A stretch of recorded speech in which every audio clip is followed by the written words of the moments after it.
Hi there, my name is Kelley Cody Grimm. And I'm Max Grimm. And we are Creative Actors Lab. What we want to do is just talk a little bit about how you can bring creativity into your everyday life. Hey there, everybody. It's Kelley. And Max. And we, again, are back for another podcast. Yes. Is this number 30? This is, our podcast has turned 30. Wow. So it should be moving out of the basement, not playing games, and, trying to make a life of its own. Good luck. Think. Yeah, good luck with that. Good luck with that. Yeah.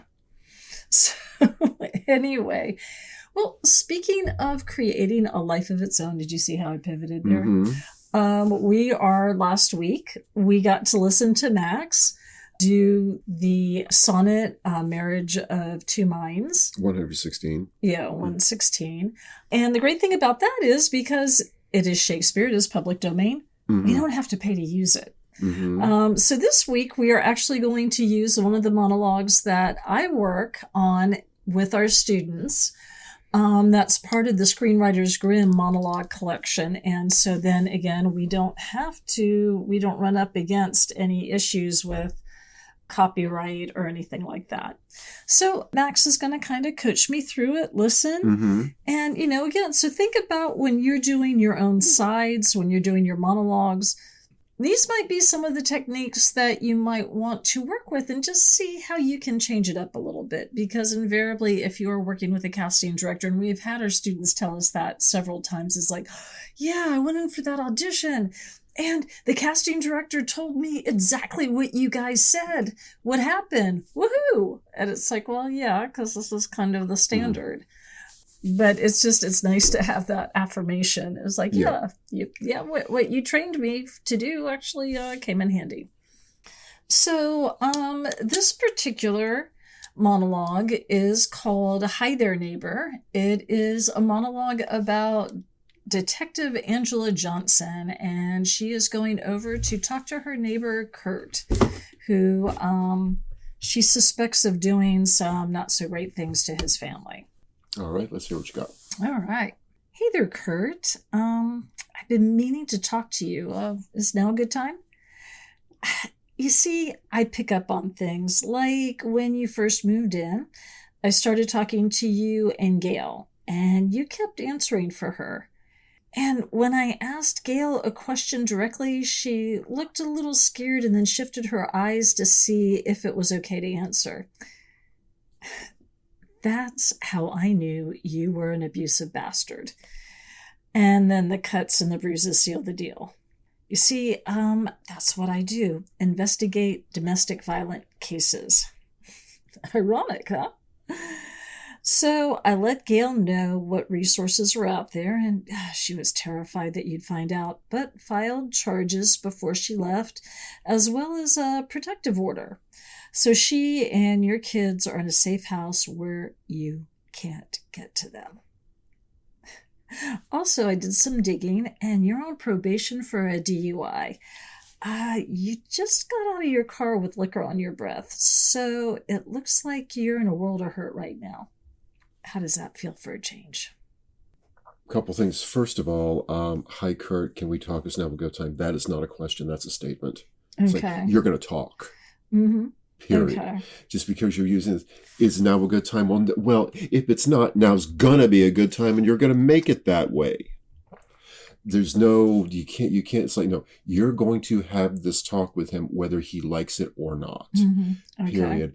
The other thing I'll say is, being that, okay, this is what you do. Mm-hmm.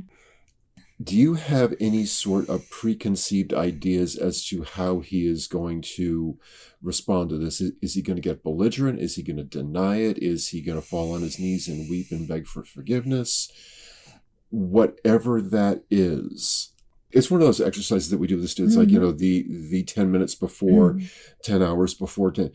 So you're getting ready to go up to him and you're, waiting for him to pull up in the car and all that. What are you preparing yourself for? Or do you have any preconceived ideas as to what sort of response you're going to get? You do or you don't, but, just as you're working with it, I would say change up that 10 minutes before, to where it's like, okay, he's going to get violent and I'm going to have to pull out a service revolver, or he's going to fall to the ground and acquiesce and beg for forgiveness. How would you deal with that? But I would say, just as you work with it, primarily that 10 minutes before, that you're setting up in your brain of like, okay, this is what I'm going to see and this is how I'm going to have to react to it. Being that you've been doing this for a while, you've probably had all sorts of responses to when you go up to people and say, okay, this is what you did to your family, and what is there, and you've probably seen all manner of everything from falling to the ground begging for forgiveness to, yelling and screaming and kicking, or denial, or any of that. Just as you do this, again, just change up that initial thing. And I think a dichotomy would be a good thing here, in that you have this particular tone to your voice that, you're not trying to, you're trying to not poke the honey badger. You're not trying to poke the bear, but at the same time, this is what I did, and your wife and your kids are out of here, and this is what happened, and you're on probation. And you can keep that whole very nice, lilting sort of thing, but at the same time, you just basically bulldoze this guy's life. For the better, of course, for the better for everyone concerned, but you pretty much bulldoze this guy's life. You're basically, on the exterior, playing with it. Okay, well, this is what just happened, and I know about you, and this is the kind of person you are, and this is what we did in response to that. And, you're welcome. But at the same time, you just bulldoze the guy. You don't give a crap what he thinks. If he falls to the ground, fine. If he tries to get violent about it, you'll turn around and knock his lights out. So I do think there's that in playing Works by Chekhov, in that you've got the exterior, you've got the tone of voice and the mannerisms and the facial expressions, and all of that says one thing, but inside, your inner life is doing the polar opposite. So I think those few things are what I would say right off the bat. Okay. All right. So did you want me to try it again? Go ahead and try it again. Okay. And I won't let you go the whole way through, but let me just get you started, and let me see if I can guess what your preconceived notion is. Okay. And if I get it, I get it. If I don't, I don't, but we'll see. Hey there, Kurt. I've been meaning to talk to you. Is now a good time? You see, I pick up on things like when you first moved in, I started talking with you and Gail, and you kept answering for her. And then when I asked Gail a question directly, okay, stop. Are you thinking it's going to be a belligerent? That he's going to be belligerent? Oh, I think he's either could be No. I need you to make a definite choice in this. I think he's going to try to charm me. I think he's going to try to sit there and go, no. Okay, because don't make it, it's going to be one or the other. Okay. Your choice should be a definite one, so let's start again. Okay. Try something different. Okay. Just try a different tactic. Hey there, Kurt. I've been meaning to talk to you. Is now a good time? You see, I pick up on things. Like when you first moved in, I started talking to you and Gail, and you kept answering for her. And then when I asked Gail a question directly... Okay, stop. Are you thinking that he's going to do the charming thing? Okay. All right, go back, and this time, let's say you think he's going to probably start kicking and screaming and throwing haymakers at you. Okay. Going back up, try that again. Okay. Hey there, Kurt. I've been meaning to talk to you.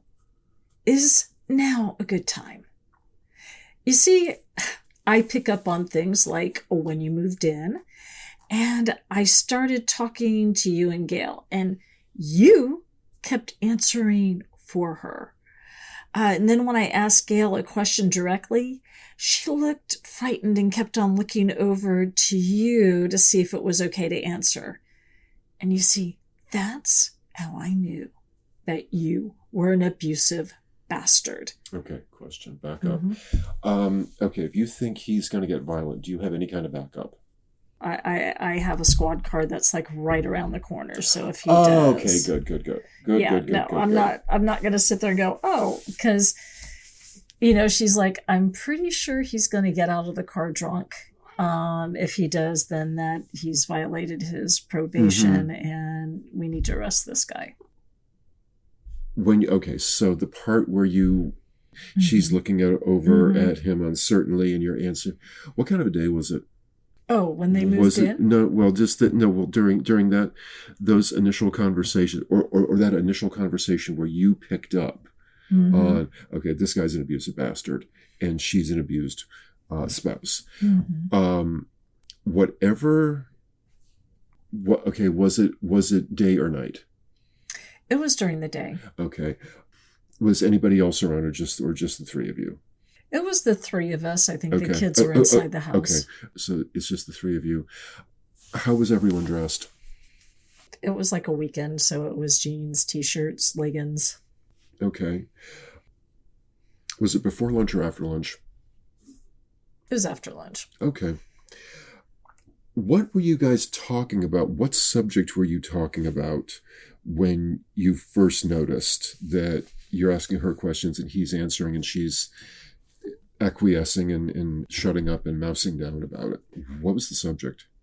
I was just welcoming them to the neighborhood and just letting them know about, like, the activities of the homeowners association, what sort of fun things there are for the kids, ways with the other, ladies in the neighborhood, the other moms. There's, like play dates that she can have and take the kids out on and things like that. What was the question? What was the question specifically when it was kind of like, uh-oh? Do you, get a chance to hang out with other moms and things like that? Because we have a great moms group here in the neighborhood, and they really are very, very cool. And what did he say? He's like, oh, well, I don't know. We're all really busy and everything like that. And she wanted to answer, and then she started to, he cut her off, and then she kept on looking over.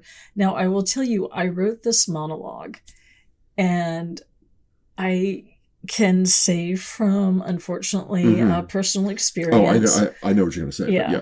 I dated a guy in college that was very much like that. And, and I can tell you, I would worry that he would go off. And so when people asked me a question, I would kind of look at him and do the eye shift and like, is it okay for me to answer? And there'd be kind of like a side eye or maybe a huh.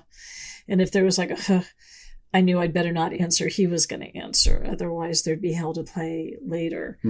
What also I think is interesting is I have seen that in the eyes of other celebrities. I remember seeing Shirley Jones, who was from the Partridge Family, being interviewed with Marty Ingalls, and same thing happened. Someone asked her a question directly. She kind of shot her eyes over. And I think anybody who's been through that, when you see that little tiny gesture, most other people may not get it, but when you see that, right away. I also saw Roseanne Barr do that with Tom Arnold, interestingly enough. And she did the same thing. And I went, oh, crap, that is not a good relationship. Okay, well, I remember specifically, this was years ago, that when we first moved to Atlanta, there was a couple in the neighborhood like this, who that's what this reminds me of. Yes. Now, let me ask you something. What does your character hope happens to this guy? In truth, in your heart of hearts, whatever that may be, what do you hope happens to this guy? I hope he goes to jail. I hope he figures it out and he tries to come out a better person. Now, I know as a police officer who does domestic violence, the chances of that are pretty slim. Really only, I think for her, this is a major victory because I think the statistics are like that 95% of the time it either goes unreported, it can't be enforced, the women don't want to do anything. And I think for her, this is her victory lap, and she's in the end zone and she is spiking the football because it's like, I freaking got one and he's not going to hurt them again.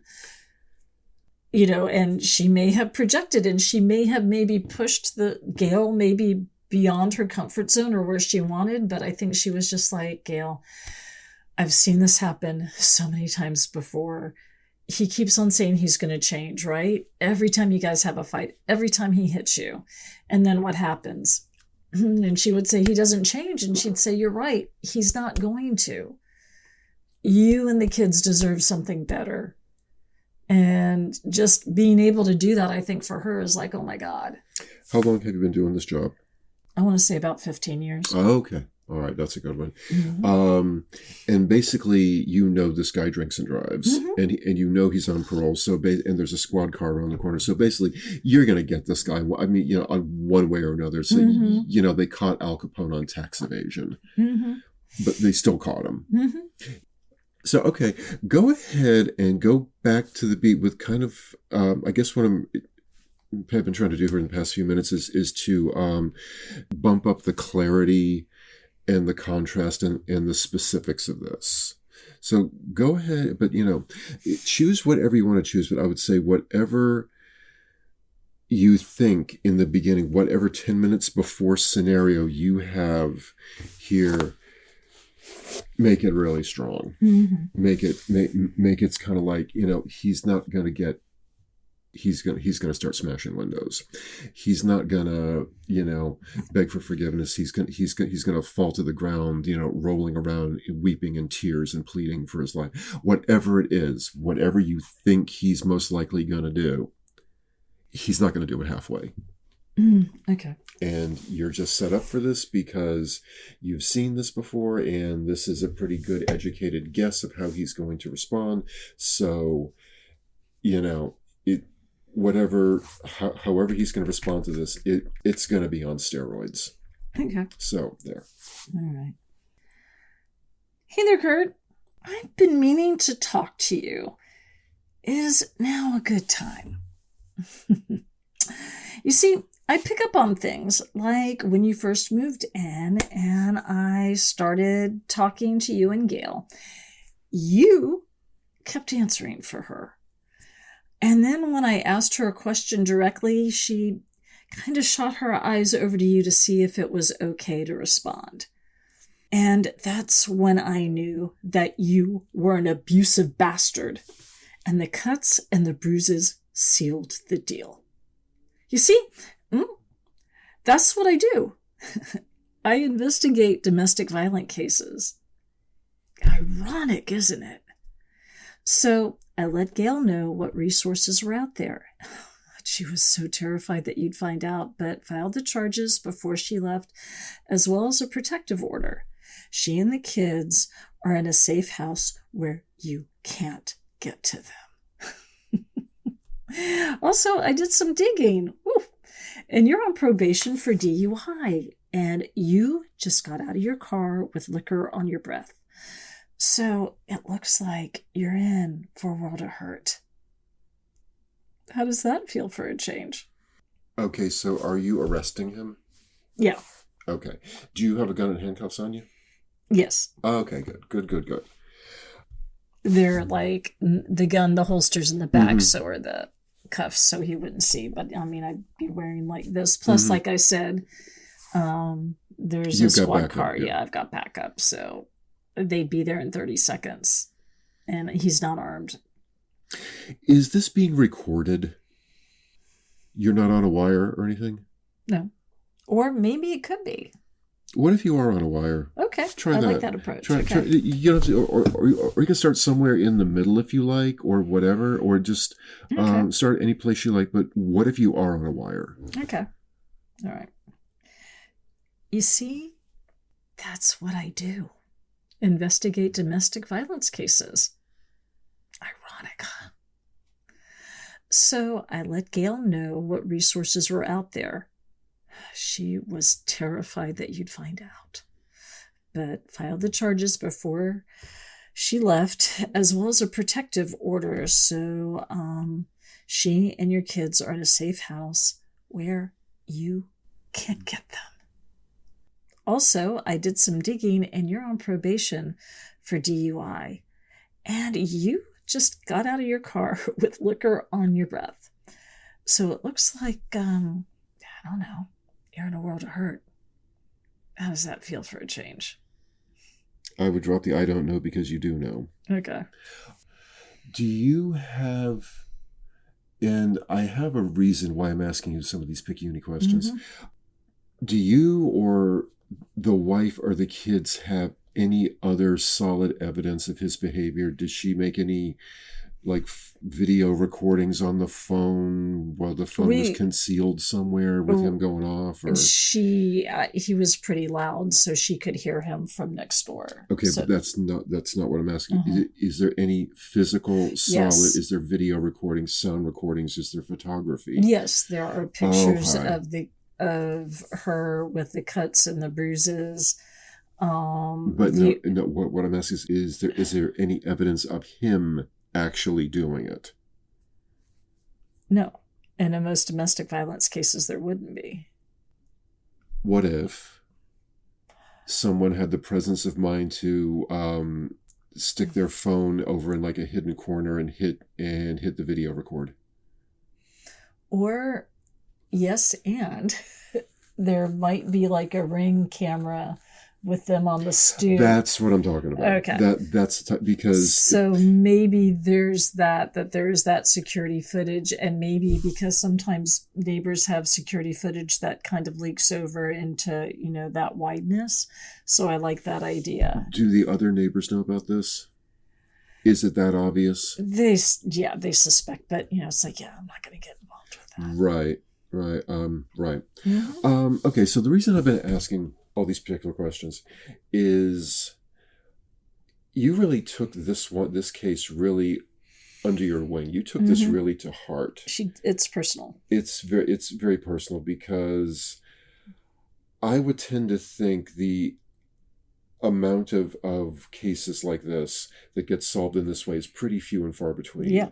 And there's a lot of stuff you can't really pin on the guy because there's no solid evidence or anything like that. And it's just he said, she said. Mm-hmm. So here's another one of my director things. Mm-hmm. I'm going to ask you a question, but don't answer me. Mm-hmm. Okay. Why for what reason did you put that much energy into it? Is it just this vengeful, I want to see one of these abusive people get what they deserve, or is it a win for you? Is it an ego thing? I think Gail reminds her a lot of her mom. That's a good one. And that's what you need. Her dad was very similar, and pillar of the community. Everybody loved Dave Johnson. Mm-hmm. And would never suspect the monster that he was when he came home to his wife and kids. When she became a detective, she decided, I'm going to go in and be investigating domestic violence, because my mom shifted her eyes like that too. And I mean, just as like, I guess I'm kind of pulling in my own experience from that, because just from talking about that, I'm like, ooh. But yeah, I think that's her motivation. She's like, I don't want kids to grow up. She's in the house. She's single. She doesn't trust men. What do you think your character does after this interaction is carried out? I think she books him. She probably goes, Gail, we have him. Mm-hmm. He's in jail. We have enough evidence just with the DUI and the security footage. Whether you want to testify or not, that's up to you. But just between the photos, the statement that you already made, we got him. Okay. And what happens after that? I think for you personally, once you're back home, once the affairs of the day are done, what do you think she does? I think she looks at a picture of her mom and she goes, that's one for you. There we go. Okay, so go ahead and start again. Okay. Hey there, Kurt. I've been meaning to talk with you. Is now a good time? You see, I pick up on things like when you moved in, I started talking to you and Gail, and then you kept answering for her. And then when I asked her a question directly, she had to look at you to make sure that it was okay to answer. And you see, at that point, That's when I knew that you were an abusive bastard. And the cuts and the bruises sealed the deal. You see, that's what I do. I investigate domestic violence cases. Ironic, huh? So I let Gail know what resources were out there, and oh God, she was terrified that you'd find out, but filed charges before she left, as well as a protective order. So she and your kids are in a safe house where you cannot get to them. I also did a little bit of digging, and I found out that you're on probation for DUI, and you just got out of your car with liquor on your breath. So, looks like you're in a world of hurt. How does that feel for a change? Okay. If this for like a bigger thing, like right now, what I'm trying to do here is just, for the purpose of demonstration for anyone listening to this, is just, how many different ways can you sort of like tighten up the clarity and be very crystal clear about what you mean? I would say this, if I were to direct you and this were part of a bigger thing, this would be one thing where I would actually have the character, for doing the emotions exercise. It seems like the one that would work the best is just come up just being sweet as sugar and happy. It's just sweet as pie. Okay. And really, really smiling about it and everything. That would be the thing that I would say. Just go ahead, do it one time through, just bubbly and happy and Susie cream cheese and hearts and flowers and unicorns and just giddy peace, love, and happiness for everybody. Yeah. Because the reason being is that when you start like that, it's going to draw the guy in. And then you're going to lure him in and lure him in and lure him in, and then you're going to drop the bad news on him. Okay. So try that. Okay. Oh. 5, 4, 3, 2, 1. Hey there, Kurt. I've been meaning to talk to you. Is now a good time?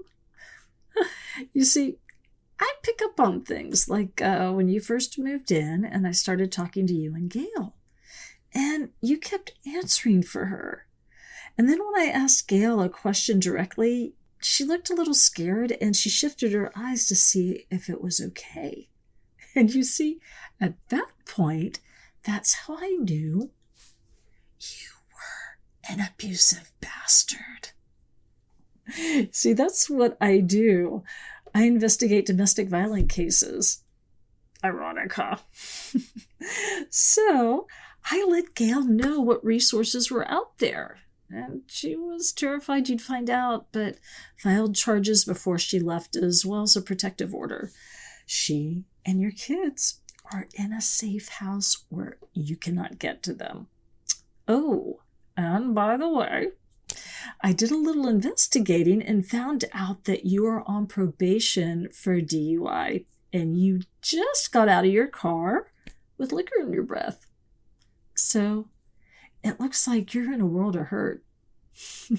How does that feel for a change? Okay.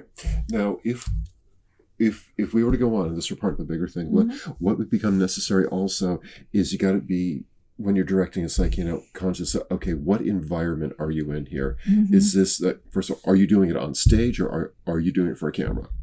The intensity of the performance, the volume, the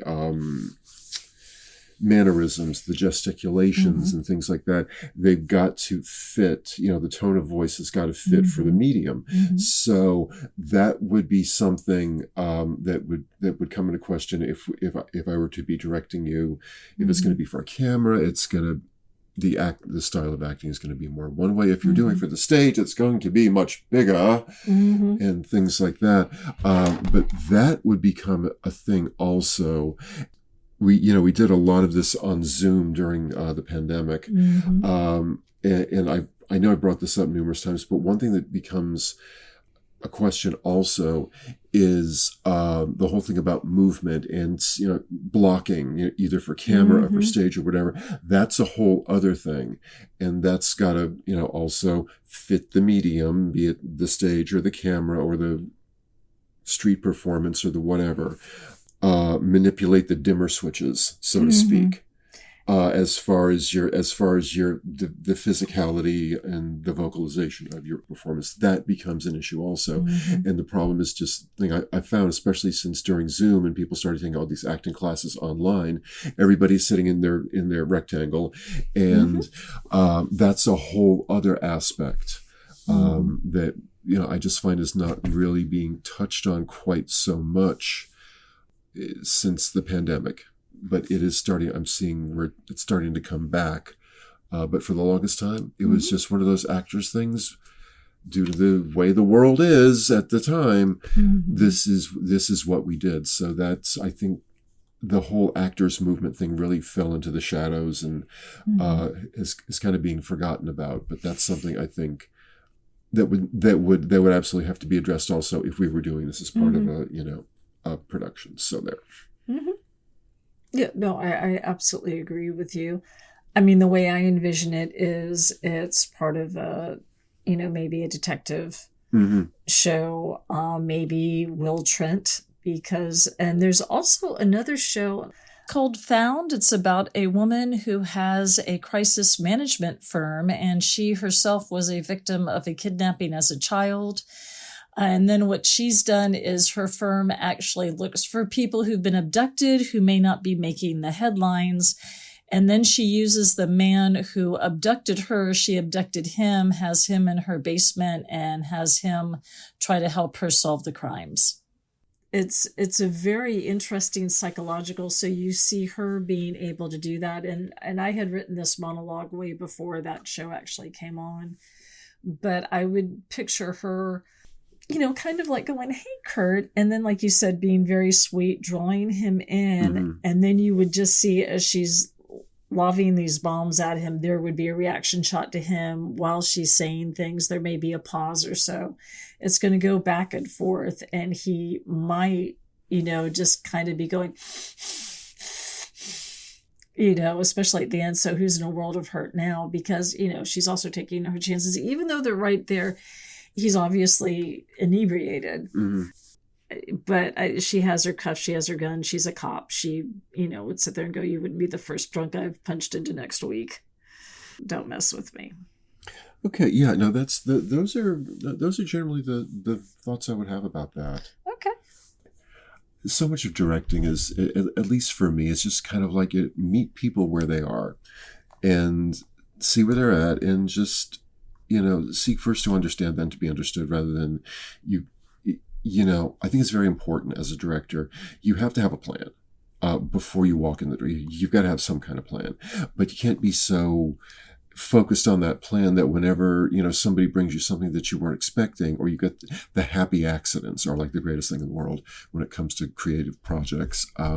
But I think directors, you've got to have a flexibility, and if you need a strong vision. But when it comes into this bullheaded, kind of, this is how you're going to say the line, and I've been involved in productions like that, where it's like you have to say this line in exactly the same thing with your arm at this particular level, looking off at a 45-degree angle that way, and it just becomes all about the mechanisms, which is certainly part of it, but you've got to find a balance between the heart and the machine. It's so easy, I think, and I see a lot of people that when they start acting, it's like, okay, well, I should say this line this way and that line that way. And before the lines even get out of their mouth for the first time, it's like, it's all these preconceived ideas about, I'm going to say this line this way and this line that way. And I'm going to put this inflection on this and that inflection on that. It kills the creative process. I mean, have your plan, but remain flexible. And I mean, there's an old saying, and I probably said this before, but a mind without a heart is nothing. And as an actor, you really have to have both going. You have to intelligently play at the top of your game, and at the same time, just don't be afraid to tread into the uncharted waters. I'm at a place right now where that boyfriend that happened before you and I met. It's been some years, so I could still remember that and play that. But if it's something that's a trauma that's way sooner, Yeah, that's another thing. that's a whole other thing. So, I mean, I think that's where, we've talked about, protecting yourself and just knowing what your substitution could be. I'm okay in there with that, and maybe thinking that, I could be playing my own mother, thinking back about me in college, and then that's my mom, and then I know what she had to go through and things like that. So I could put that there, but, I think just at the end of the day, play around with these different concepts, and you help me so much think about that, is like, could it be happy, could it be could she be victorious, could she just be so pissed, like, this is what I wanted to say to my dad and I never got the chance, and this is for you, Mom. So whatever that is, but I hope this is helpful. Yeah, it's, yes. And thank you guys so much. So you got Shakespeare, and then you got the Screenwriter's Grimm this week. So again, thanks so much. If you have other ideas for podcasts, let us know. You can drop us a message on Instagram. You can also send us an email, all that information on our website. So again, thank you guys so much, and we will see you next time. Be well, everyone. Much love. We appreciate you guys tuning in, and keep in mind that you can catch us on our social media, Creative Actors Lab on Instagram and Facebook, and by the same name on YouTube. And for more on what we do, you can go to our website, creativeactorslab.com, all one word. Thank you for listening. Stay curious, make art.org. Much love until next time.